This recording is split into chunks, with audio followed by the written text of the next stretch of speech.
La Basilica di Sant'Antioco di Bisarcio è uno degli esempi più importanti di architettura romanica in Sardegna. Costruita in pietra trachitica locale, è di chiara ispirazione pisana e francese. Costruita intorno al 1090, fu distrutta da un incendio e nel 1150 venne ricostruita ed ampliata con una torre campanaria a pianta quadrata, angoli rinforzati con paraste e le quattro superfici ripartite da lesene. L'abside, a pianta semicircolare, ha le superfici ripartite in 5 specchi da lesene, monofore strombate al centro, archetti pensili a tutto sesto e losanghe al rincasso di gusto lombardo.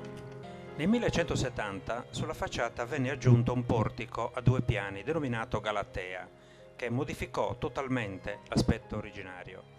La nuova facciata ha la parte inferiore scompartita con 3 arcate a tutto sesto e con divisione ulteriore in 2 luci con colonna centrale che regge 2 archi a tutto sesto delle 2 laterali. Il piano superiore ha grandi archi a sesto acuto che poggiano su mensoloni impreziositi da una fitta decorazione di gusto francese. In epoca aragonese, in seguito al crollo di parte della facciata, si procedette alla sua ricostruzione senza archetti pensili e per aumentarne la stabilità venne obliterata l'arcata sinistra. Il piano superiore della Galatea è suddiviso in 3 ambienti coperti con volte a botte.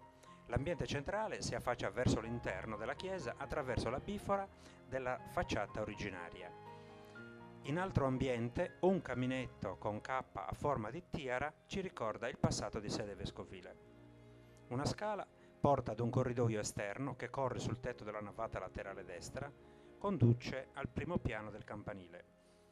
L'interno è a 3 navate con quella centrale più alta a 2 spioventi, coperta con capriate lignee, mentre quelle laterali hanno 14 piccole crociere in muratura. Le navate sono suddivise in 7 campate con 10 colonne in granito e 2 pilastri cruciformi.